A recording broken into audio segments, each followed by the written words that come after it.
Hey, this is Cameron, and welcome to the amazing Sor Hands Q&A podcast. Whoa, whoa, whoa! Oh my God! I don't know if you can hear that train, but I'm outside. Might be a little windy too, so this is going to be a good experiment to see if this even works when conditions aren't like absolutely perfect. But, regardless, just coming back with another episode of the ASHQAP. Okay, I'm done. There's wind here. Do you hear that wind? I'm just going to pretend like it's fine, and I'm just going to film this thing. So what's the usual stuff that we get into? I've been practicing a lot, of course.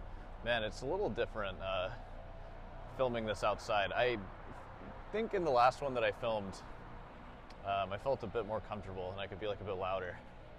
I wasn't self-conscious, which is weird because I know that people can hear me when I'm in my apartment. Like, I'm probably really annoying. It's fine. I'll get over it. I'll get into the groove. I'm gonna cross the street. I'm running right now. I'm running. So, I practiced today, and I'm not even close to done practicing today. But I worked on scales. I put in like an hour, maybe not quite an hour, but I didn't get to my full max speed. I only got to like 100 BPM, and I didn't stay there very long. Oh God, I know you guys can hear this. I'm so sorry. They're leaf blowing. I'm gonna try to get away from all this. I'm in the middle of a city. I'm sorry. Maybe the middle of a city isn't like the best place to record a podcast. I should maybe consider that next time. Is this a stupid idea? Oh no. Is everything I do a stupid idea? Oh no. I just realized that on air. Oh my God. My life's a joke. Nah, it's alright. See, it's okay. That's why I feed into the whole guitar loser thing. I didn't make that up, like on Sor Hands. Like, I did make that up, but I didn't make that up on Sor Hands. I've been saying that for years. And I used to say that when it was like actually true. When I was like 20, 21, 22. And like in school, just like no real prospects. Because I was in school getting a degree that like seemed at the time like it wouldn't matter at all. Looking back, I now have like a new perspective on that sort of thing. Like, you always hear this notion of like getting a degree, it's a waste of time, which there's something to be said about that too. But you always hear it as like, it's a waste of time, like you shouldn't do it because you can like, I don't know, spend your time doing like another job, like learn a skill or like a trade, like plumber. And plumber is just the first thing I thought of. Definitely not disparaging. I almost said dismembering. I'm not dismembering plumbers in my basement, guys. Don't worry about that. I'm not disparaging like any sort of job like that. That's a great job. It's like a skilled job. You need it. But you can make a lot of money doing that. And, like, I also went to like a very southern high school. And maybe that's a notion that I got a lot from my peers, which, to be honest, I didn't like hang out with my peers that much. I only had a few friends in high school, believe it or not. I know, it's crazy. But yeah, you always hear like college, it's not worth going to. It's a waste of money. Especially getting a music degree, like getting a STEM degree, of course not. Like that's like a good thing to do with your life. A lot of times university will like mostly pay for your STEM degree too. Like, I don't think I've ever met somebody who's paid as much as I had to pay for their STEM degree. Like, not even close. Like, I have some friends I feel that have those degrees, and I know people, tons of people. I know tons of people, guys. I know like a few people, at least one who's paid like nothing, then another who's paid like, I don't know, like $5,000 for the whole thing. So it's that's never a waste. sim jobs are usually good. But, you know, a lot of the people that I went to school with in music school, they even said while going there, they're like, yeah, this is a useless degree. I decided to do this when I was 18 and now I'm 21 and I'm realizing that it was really stupid. I guess I'm just going to work in a coffee shop and, like, I don't know, go back to school for nursing. That's a usual one. I've heard that story more than once. Or just back to school for anything, or just, like, I don't know, just work at a coffee shop forever. Again, I'm not dismembering baristas in my basement. Don't think that I'm doing that. And don't take this out of context and use this as proof that I am doing something, because I would never do that. I would never, ever do that. But I don't know, you always hear stuff like that. Or at least I do. I'm saying you do. I'm the one talking here. You're listening, if anyone's listening to this. And I thought that too at the time. But I also know, and I don't mean to toot my own horn here. I don't mean to toot my own horn here, but I feel personally that I can be kind of a go-getter in, like, places that aren't typical for, like, for going to be gotten, if you know what I mean. Like, I've been pretty tenacious, like, since, like, after school, really. I kind of coasted through school. But it was okay, because I went to music school and I already knew a lot of, like, enough about music to coast through it without too many troubles. But ever since then, like, I've worked really hard in all the things that I've done, like teaching, and then also later, like, having my little YouTube channel, which my YouTube channel serves as a lot of things to me. Like, it is an outlet, and it's also, and I'm not talking about this YouTube channel, by the way. I'm talking about my main one that has actual numbers on it. But it served as, like, an outlet, and also, like, a sort of, like, advertising, little advertising network for me, like advertising my lessons and anything else I might be selling, like merch, all that stuff, which obviously are not, like, lessons are my biggest income right now. But, you know, it's something that will grow for years and years as I keep working on it. It's not an obvious career path, but that is an option for someone. If you're someone like me in a music degree and have no idea what you're doing, starting a YouTube channel can be a good idea. You do need to be in a place where you can be, like, financially secure enough to take a little time off of work and actually put time into it. Because unless you start off with something like this, which doesn't take much time at all, it just takes however long it takes to film it, and, like, you know, it takes, like, an additional 10 minutes to, like, put the pretty little picture that you're looking at right now on it, and I have to change the number every time too. That's a fucking hassle. God, somebody write me a code that can do that for me. But, you know, like, it doesn't take that much time to do versus, like, my main channel stuff where I have to film it, and it takes basically the same amount of time to film, and then I have to also edit it, which takes, like, double or triple the amount of time it takes to film. Like, here's an example, like that Jacob Collier video. You guys know that one if you're watching this. Bob, I remember seeing a comment on one of my other ones. Hello, Bob. Hope you're doing well. All love, as you said at the end of your thing. I've since studied what a 251 is, Bob. I know what they are now, I promise. I can identify it. I think I can. Probably not. Right, I can't identify shit. Unless you write it out on sheet music for me. Write it out in notation, or in tabs, actually. That'd probably be best. Write it out in tabs. 251 in tabs, that's like, you're just gonna write out, like, on the 6th string, 251. That's what I thought you meant when you said 251, honestly. Like, are we talking frets here? Yeah, I'm just kidding. It's all love, Bob. It really is. I get all your grievances. And I'm just kind of having fun. And I like to think that you're having fun, too. Leaving comments like that. Like, it probably satisfies something in you. As it satisfies something in me to make the thing that you're commenting on. So, it's a nice little ecosystem we have here. Feeling very kumbaya today. I don't know what's up with me. Where was I talking about before this? Yeah, getting your degree. Like, I don't know. I mean, you'll know if you're a musician. Like, your work outside of school is probably going to be teaching, unless you want to go down the barista route, which I would assume that you don't want to do. But teaching is going to be a big part of it. So you have to make some money teaching, and then if you can put away enough to where you can take a little bit of a break from working, make a YouTube channel. I don't know. I mean, I'm giving you that advice. It might not even be good advice. Like, I'm not at the end goal of what I want here anyways. So I could do this for a few more years and I could realize that it's like completely pointless and stupid, and then I would stop. But I don't know.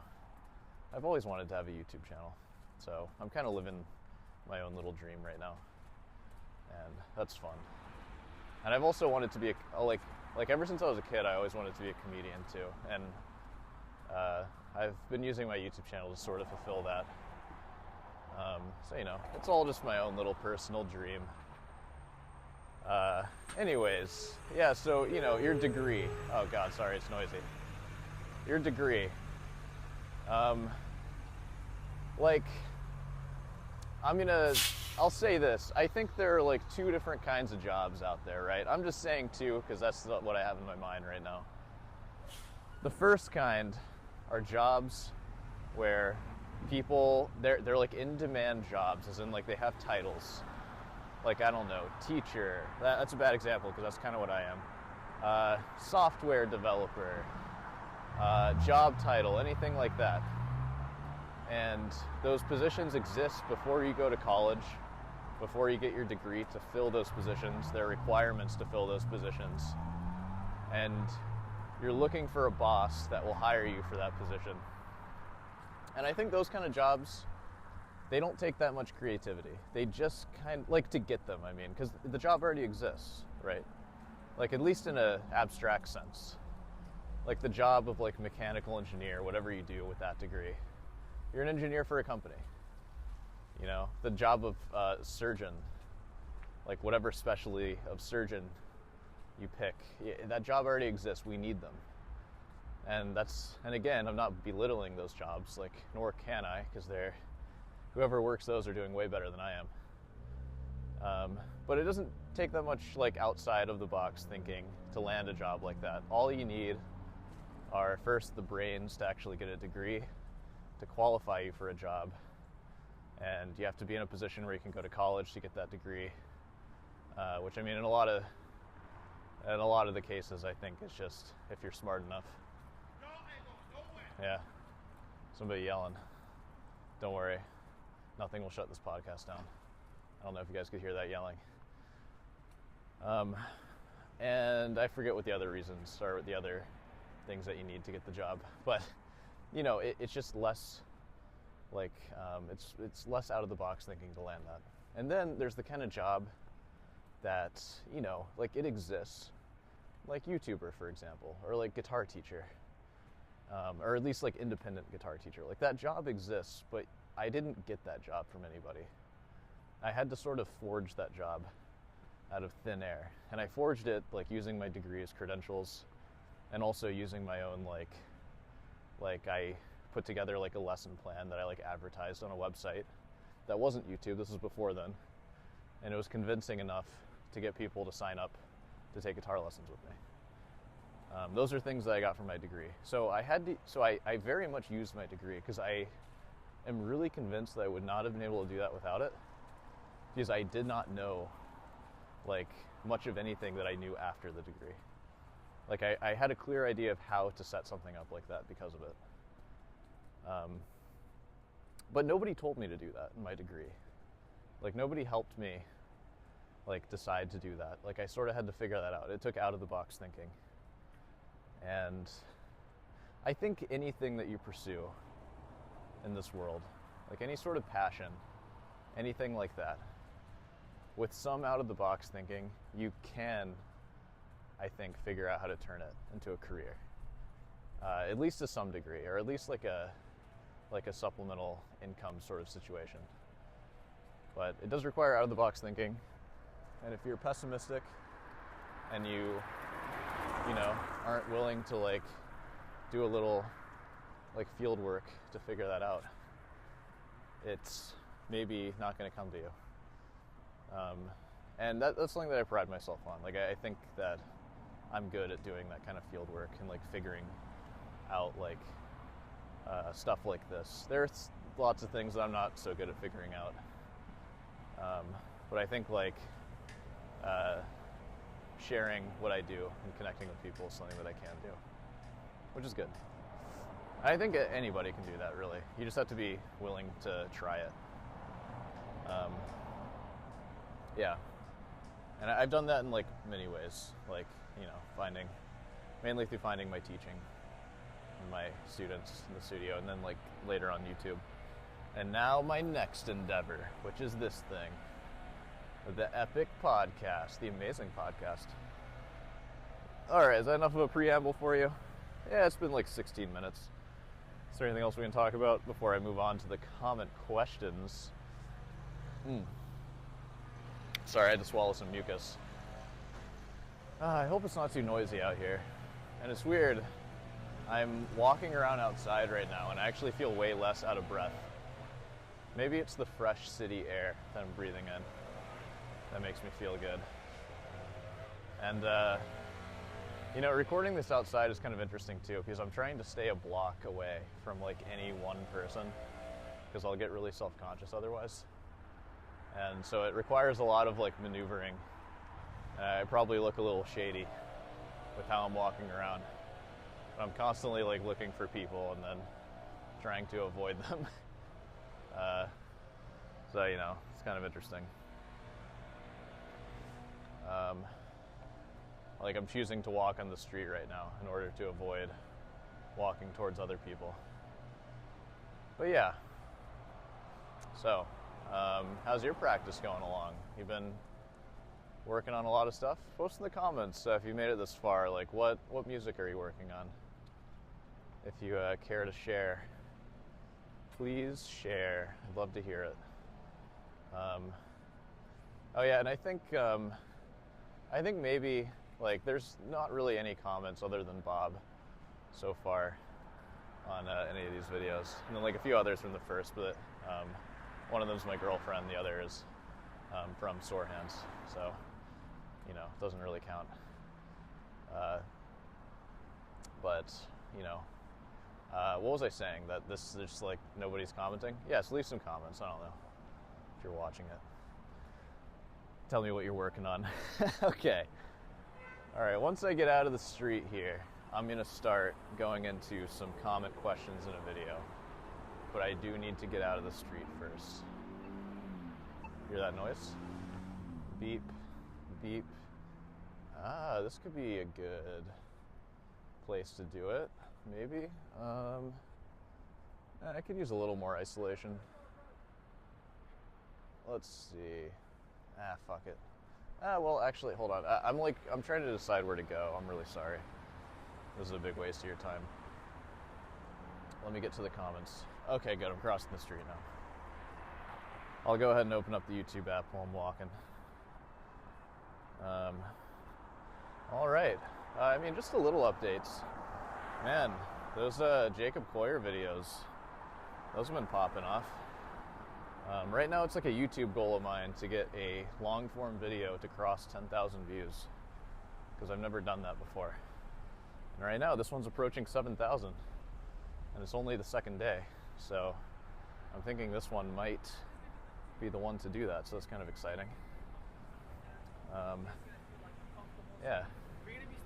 All right, let's see. Yeah, I noticed in those in that Jacob Coyer video, like, there are of course like the usual like mean comments against me, and like a lot of the comments are just about how I can't hear like 251s and all that, and just sort of like insulting me for my ear, not like anything personal, or not even really my playing. Like nobody even said that I sucked at guitar, which like when I uploaded that Marson video, which by the way, I don't think I said anything like disparaging of Jacob in that thing, and I also didn't say anything disparaging of Marson I just sort of commented on it and just gave my opinions as the kind of musician that I am, like a classical musician slash, like, I've dabbled in jazz. Like, I didn't get to 2-5-1s, I guess, but, you know, like, I dabbled in other stuff. And I think a lot of the fans just, like, really took offense to it. And on the Marson video especially, because they were, like, ruthless, like, saying how I, like, sucked, and, like, saying that, like, nobody should ever learn from me because I'm, like, a joke. Which isn't really fair, because I feel like I've worked pretty hard to get to where I am. But I also understand, like, they're fans of Marson. Like, I get it. But in the Jacob Coyer one, nobody's been saying that I suck at guitar, which I think is because after what had happened with the Marson video, I realized that I didn't really have any of my playing, like, very accessible, and any of the playing that I did have was just in the form of, like, the long form, like, practice logs, where I kind of play and make a whole lot of mistakes, because it's just a practice log just showing, like, where the piece is at. So, like, literally the day after that, I started uploading YouTube shorts of, like, more perfect playing, and just generally, like, playing more in the videos anyways, like in the reaction videos. Like, I busted out, like, the fugue in the first one, and, like, tried to show some playing where it's like I know my way around a fretboard and stuff. So I'm kind of happy about that. Like, nobody said I sucked, which this is now an invitation for you to tell me that I suck, please. Please tell me that. It's fine. It's okay. I understand. But I don't think I suck. And I've gone through phases where I kind of felt like I did. I'm pretty happy with the progress that I've been making recently. So I feel really good about that. So I can't be hurt anymore. That's what I'm saying. Oh yeah, and my point with saying all that, in the Jacob video, there's, like, a lot of Jacob haters in that comment section that are, like, saying, like, yeah, it's good that somebody's finally, like, bringing down that Nepo baby, putting him in his place. And it's like, whoa, I am not putting Jacob Coyer in his place one bit. And he is already thoroughly in his place as, like, a god. Like, he's crazy. I love his music. Like, a lot of people are saying, oh god, my voice. I mean, plenty of people are saying how they find his music, like, just, like, way too much and just, like, tasteless. I don't know, I disagree, but I like having my ears, like, bombarded with busy music. Like, I enjoy that, and Jacob does it really well. So I respect him massively as a musician. Like, anything I said in that video was just me, like, kind of just trying to be a funny guy. But I do like him. And I've known of him for years. My favorite album, the one that I listened to the most, was what's it called? In My Bedroom. In Jacob's bedroom. Yeah, so, I don't know. Don't hate on Jacob, guys. It's not nice. I know he'll never see that video, but I don't feel good about that. But I mean, I guess that's part of it. Like, you kind of invite it when you make him the subject of a reaction video. But still.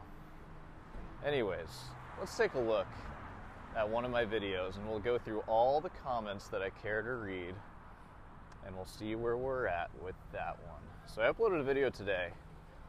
Can you be a self-taught and a good person at the same time? It only has 7 comments right now, so we'll maybe review that one tomorrow.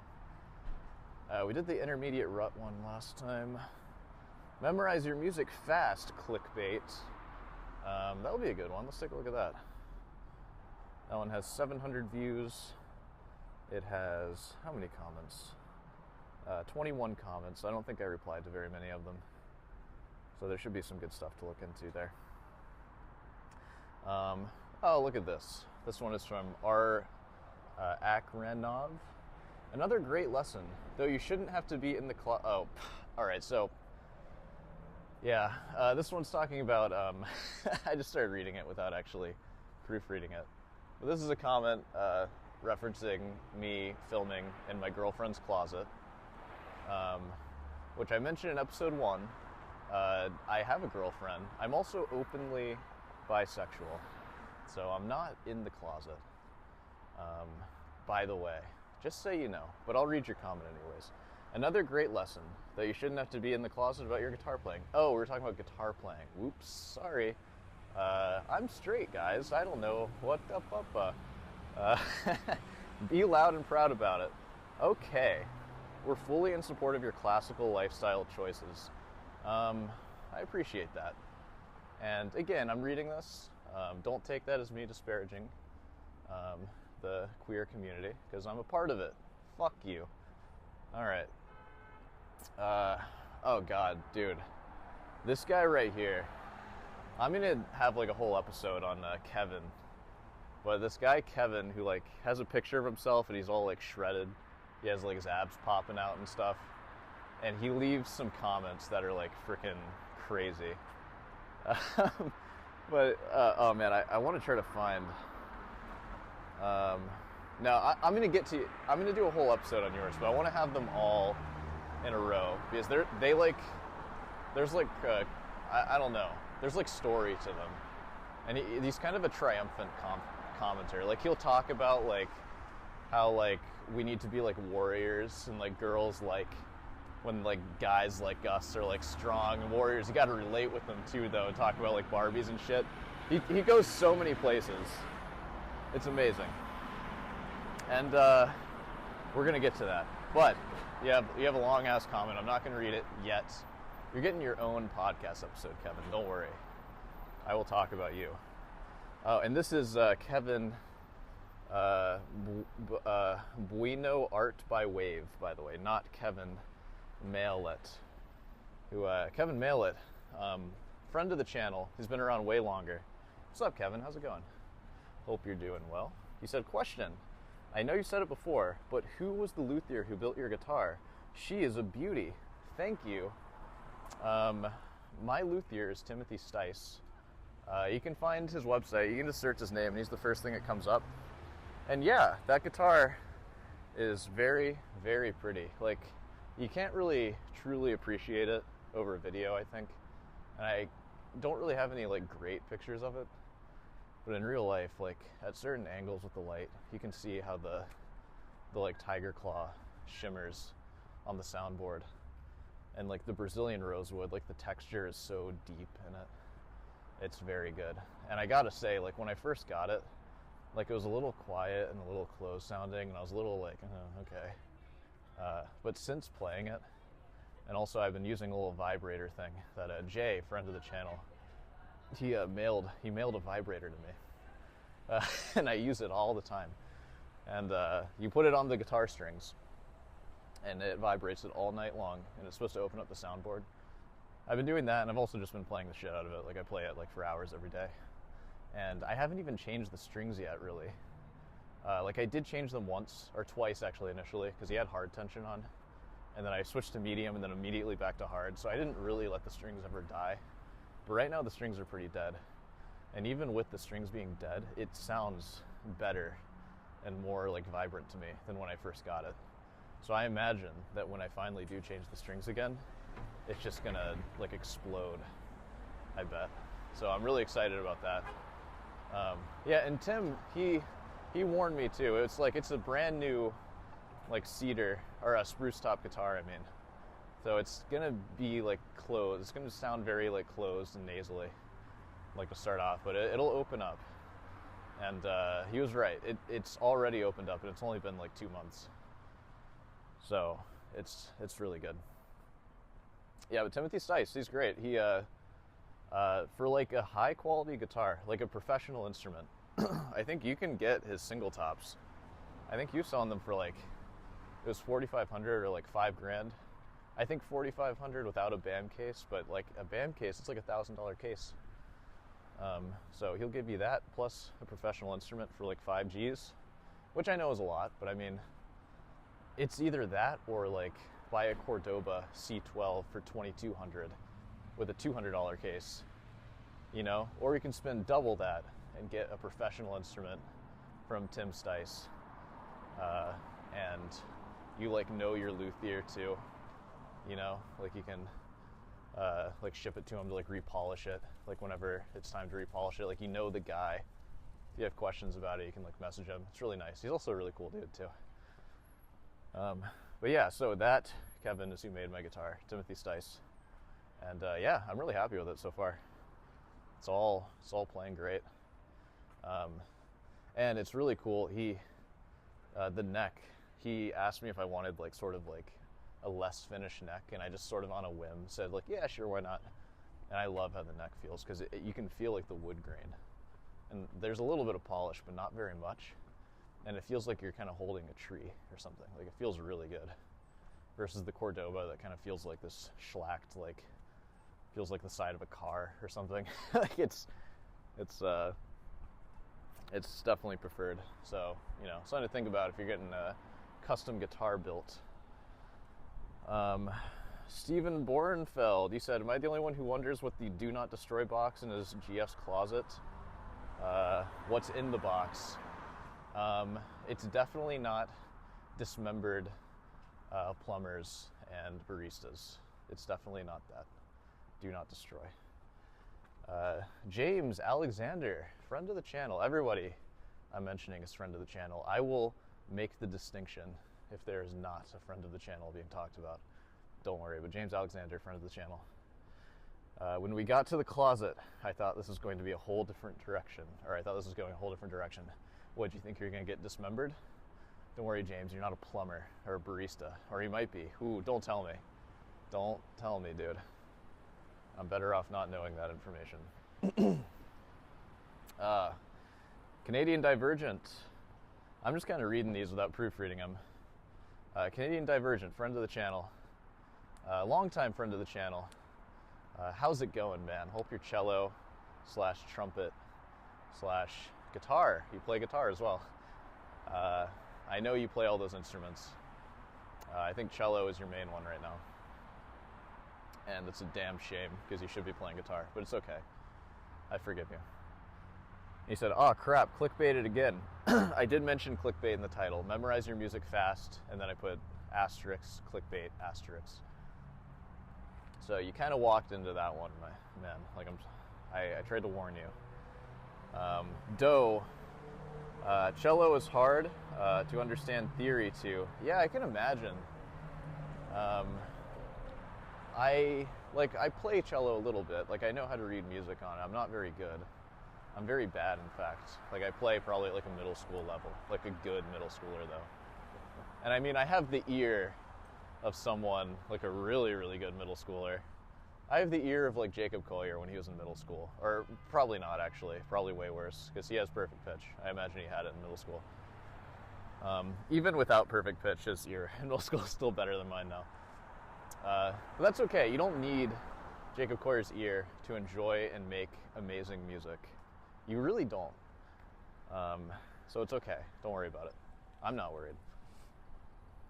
Yeah, I can imagine cello is a little tough, because I feel like what makes guitar kind of like intuitive for me to understand music theory on is that the layout of the fretboard, you can kind of imagine it like 6 pianos sort of stacked in fourths away from each other. And as long as you memorize like the intervals, you can sort of figure things out easily, like similar to how you would on piano, I think. Sorry, I just hit the mic. I didn't mean to do that. I don't think I've ever met somebody who plays both guitar and piano and prefers guitar for understanding theory. So I'm sure that like piano is more intuitive. And I also know that like any guitarist, pianist I've met understands theory better than I do. So, you know, like, what do I know? But I can imagine cello is really difficult, especially because it's kind of tough to play more than one note. Or, like, you can play 2 notes pretty easily, but, like, I don't know. I guess you can do spread triads relatively easily, right? With those fifths, I would imagine. But it's probably easier to, like, arpeggiate things. What were we going on about? Except that it's tuned in fifths. Yeah, that would maybe make it easier for some things. The Girlfriend's Closet concert was epic. Thank you, man. I appreciate that. You're going to get a lot more of those going forward. You guys remember when I used to do like morning and night sessions?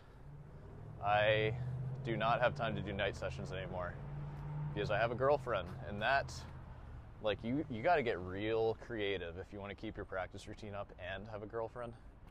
Because, I mean, like you've said, Canadian Divergent, you're married to your instrument, really. So, like, honestly, when you practice like we do, like if you get a girlfriend or, God forbid, a wife or husband, I don't care, obviously, like you are kind of in a polyamorous relationship. You have to give both of your sweeties the proper time that they need, and you don't want to neglect one of them and choose one over the other. But you want to make them think that you are choosing. This is some good advice right here. You gotta not choose one over the other and love them equally, but you gotta make them think that you are choosing them and the other one is just there for like circumstance. Like, I've always played guitar, sorry, like I have to, it's my job. But believe me, if it weren't my job, I would give up guitar and just focus on you. But that's a goddamn lie, and you know it. That you would do this for free. You would pay to play guitar over anything. Sorry. And sweetie, if you're listening, I'm sorry. I love you. I do. I'm just joking around, babe. I'm sorry. Don't get angry at me. This is like my diary podcast. I need to be able to speak freely. Guys, I'm just like trying to get out of this hole I dug. Oh God. I love you very much. I spend so much time with you. I see you every day. Remember that. I love you. Okay. All right. So the Girlfriend's Closet concert was epic. Gotta wonder if she is digging your git though. My guitar? Yeah, she is. And that's the thing. Like I'm making all these jokes about like how the guitar is like taking us away from the ladies. You got to find yourself somebody who will listen to you play and enjoy it and appreciate it. And she definitely does. Like sometimes she'll just sit like on the floor while I play guitar. That happens sometimes, which sounds a little weird saying it out loud, but it's not like in a weird way. Like she just, gets comfortable and she'll just listen to me play. And but I'll like talk to her though. Like I'll sort of tell her like in practice log style like what I'm doing, and it's cool to sort of involve her into the practice, and it helps you like sort of be a teacher and like to get her to hear these things that you're trying to look out for. And I even played this game with her the other day where and I think I'm going to try doing this more because it's kind of a good exercise, where I wanted her to tell me anytime she thought that I messed up. And I didn't tell her this, like I didn't let her onto this, but what I was really doing with that was having her call out, which like just a squeak note or like an obvious place to mess up. Like sometimes she wouldn't say anything. She might have been being nice, or she like maybe didn't catch it. But really what I wanted to do is like stop playing and then like see if I could start from the note that she called out. And that is a really good exercise just to make sure that you know your piece as thoroughly as you know it as thoroughly as you think you might want to know it. So that's a good exercise. It's one that I've been working on. Or I mean, not working on. Sorry, I just like got uncomfortable because I was walking by somebody. But it's okay. That's okay. They're gone. It's just you and me now. Okay, thank you, Canadian Divergent, for that wonderful.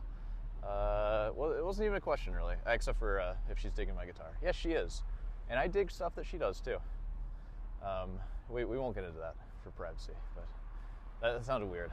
Don't take anything I'm saying weird. All right, Lego Yoda. For the longest time, I've seen you as a friend of the channel, but your YouTube video uploads are fucked up, dude. I don't know if I can heart your comments anymore. And if you're curious about what it is, you can look it up. You can look up Lego Yoda. You can find them in my comments. I'll read your comment though. Why not? The best way to memorize a piece is to break it up into sections and practice them. It's not that hard. True that, man. Spitting facts. I don't agree with your choices of uploads, but there's a lot of stuff to disparaging the community that I mentioned that I say that I'm a part of. But yeah, that is true. And I guess classical guitar transcends political ideas and all that stuff. and that's a thing. Okay. All right, next one is from Alex B. Alex B, friend of the channel. Thanks, man. Sweet jazz, by the way. Was I playing jazz? I'm so sorry about that. I certainly did not mean to play jazz, and I certainly did not mean to play 2-5-1s.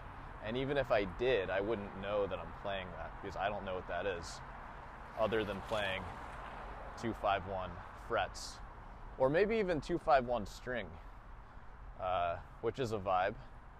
That could be a vibe, you know. Okay, anyways. Where are we at? Alex B. Thanks, man. Sweet jazz, by the way. I have definitely seen the value in scale work. Oh, you've seen the value in scale work? Yeah, me too, man. Scale work's pretty dope. It's good for anything. You honestly are only as good as your scales. And what I'm saying there might, like, I know there's going to be disagreement on that, but I kind of feel like it's a little true. And there's a reason why music school makes you drone them and play them so much. Like I talked about, like the piano, like juries, like in school. Like I at least heard that they had to play like any like large range scale at 150 BPM 16th notes. And there's a reason why. It's because it shows up in your music all the time, and it kind of is what music is. Like I know there's more to it, but you know, scales is just kind of like, it's, if you can play your scales, you can play a lot of stuff, and it'll prepare you. I said this quote in the last one, I think. Barak Mononov said something like 2 hours, scales, and arpeggios every day. Every day, until you die. And that should be enough to prepare you for anything. You know, maybe after like 10 years of that, you'll be super prepared for anything. And then you keep doing that to keep up with it. And, yeah. Okay. But you said, I have definitely seen the value of scale work. Sight reading scale studies and etudes has helped me see the patterns. Yeah, very true. Those patterns, I'm a big fan of like playing scales in every position, of course. And yeah, like sight reading studies and patterns, like I use those positions to like intuit like chunks of the piece that I'm looking at. It's definitely helpful for that. So yeah, that's great. I work periodically with other topics mentioned. I don't know what I mentioned, man. I've been trying to build some rep, but I guess patience is important to practice as well. Yeah, it is. Trying to build rep with scales, or with anything. That's cool. If you're listening, which I'm sure you're not, but maybe you are. We'll see. I'd like to know what rep you're working on. You can maybe mention that here. This is a time where you can really ask me anything you want, and I'll probably read it. Especially if we like build a community on the podcast itself. Like I can really try to prioritize those. But I mean, I could talk for like 3 hours in this thing and like actually go through everything and answer it. And it's kind of nice because I can do it at my own pace. Like I sort of prefer that to like a Zoom meeting or something. Just because in like a Zoom meeting, like I used to do those master classes like basically every week for a while, but they are so taxing. And not that I don't like doing them, because I really do, just to like see everyone's face and like watch them play. But it's just really rough. It's just taxing, especially doing it for free. But I plan on doing these for free continuously. So, you know, we'll see. We'll see about that. Sorry, I touched the mic again. Anyways, I work, yeah. Okay, trying to build some rep, and good. Build some rep. For the love of God, have something to play besides scales. Don't show up to your family on Christmas and only have scales to play. That's not nice to your family. Okay, and our last comment that we're going to get into, how long has it been? 44 minutes? That ain't too bad. We're going to try to keep these like under an hour maybe, for now, unless there's a lot to say. But I mean, that should be a good amount of time.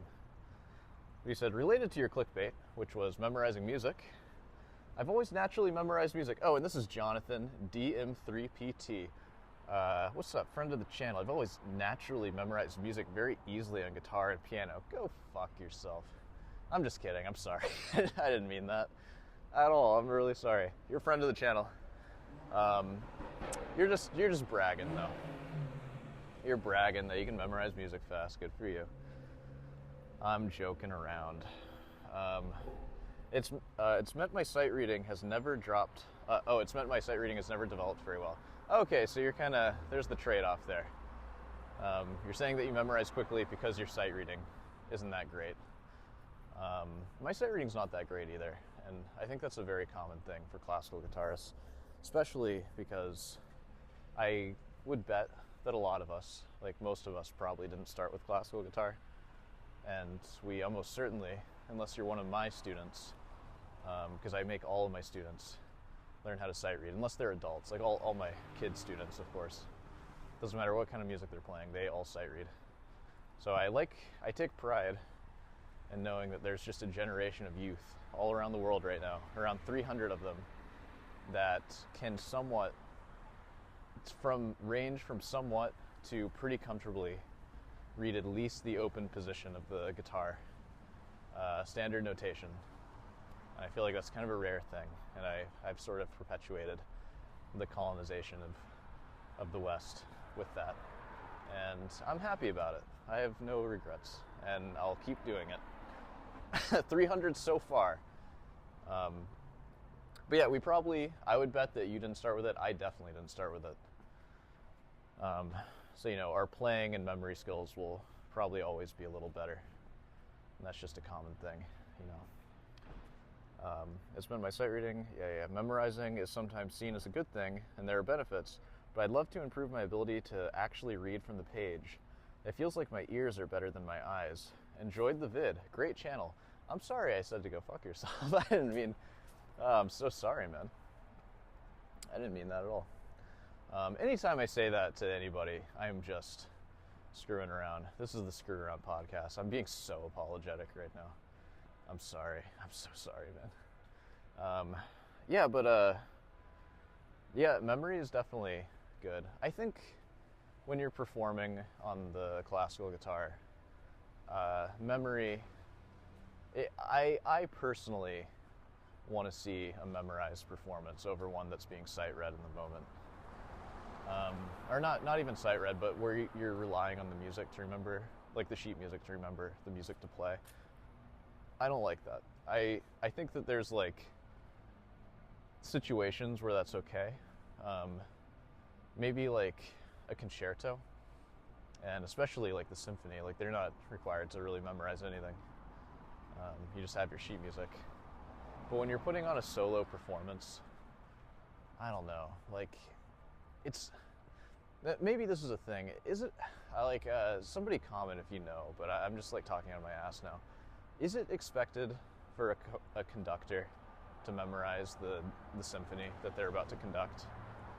Like, they should memorize it, right? And like, have their interpretive ideas all worked out, and it's like very memorized.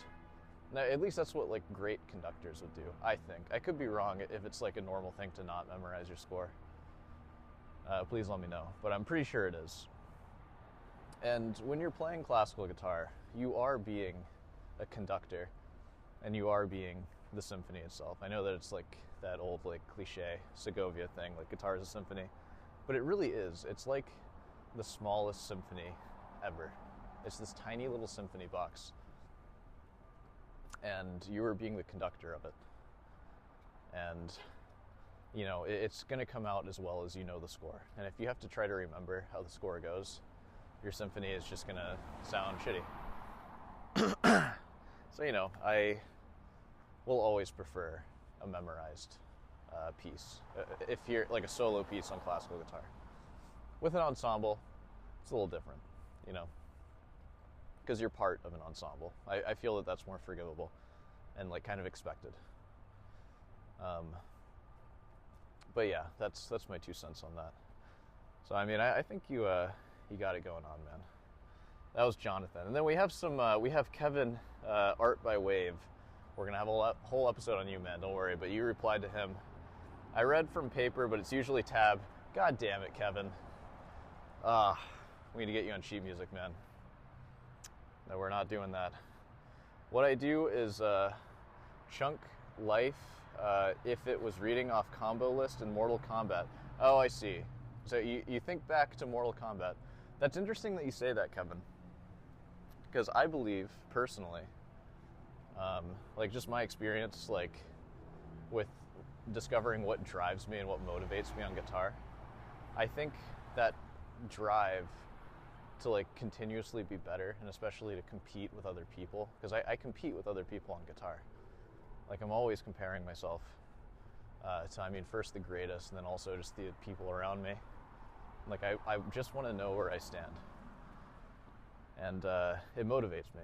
But I think that initial drive started in video games, because I think back to playing Pokemon, and like I remember like wanting to train all my Pokemon to level 100 like as quickly as I could, just to like kick all my friends' asses, and it always felt so good when I did. And we were all kind of like that, and I think that's where the fire started, and like that whole grinding mindset of just like walking around in the grass and like leveling up all my Pokemon, like going to like the scales and like the shed, like it was sort of my, like I applied those like skills that I learned from Pokemon into that. And that's why I kind of think video games aren't like the worst thing, especially like competitive video games. Like I think they're good for a kid.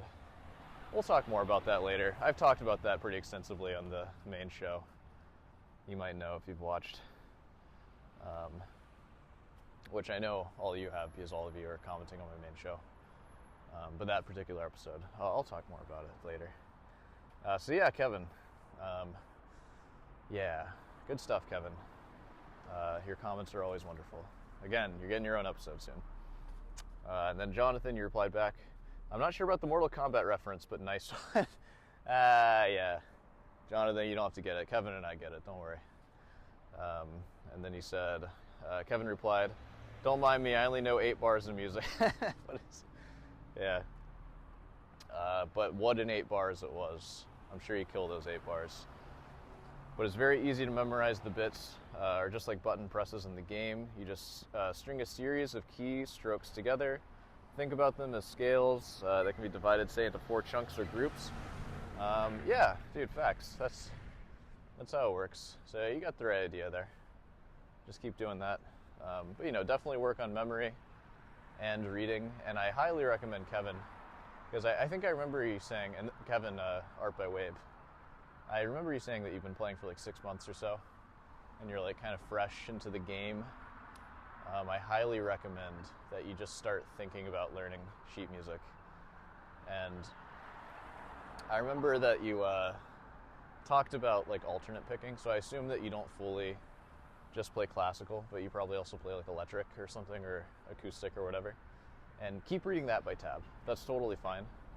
But seriously, like learning classical, just learn some easy classical tunes, man.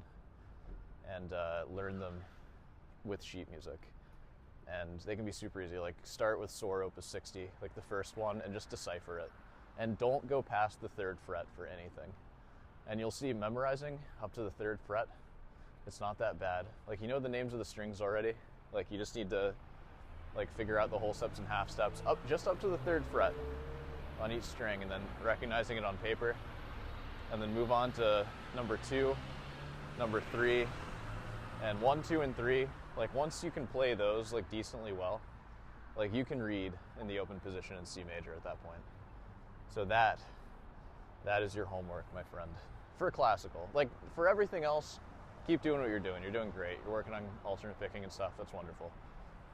But you know, if you want to do classical the right way, and by that I mean the way I want you to do it, which is the right way, there's a little bit of something for you.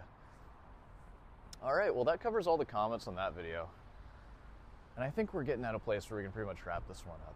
So, you know, it's been fun. It's nice just talking to you and sort of going through it and knowing that I don't have to edit this thing, and I'm just gonna slap it onto YouTube. I do have to change that fucking number. This is number 4 now. God damn it. That's 2 keystrokes, 3 if you include the mouse. Oh, that's so annoying. Whatever, it's fine. I'll do it for you. All right. Is there anything else? You know, feel free to leave any comments if you want to.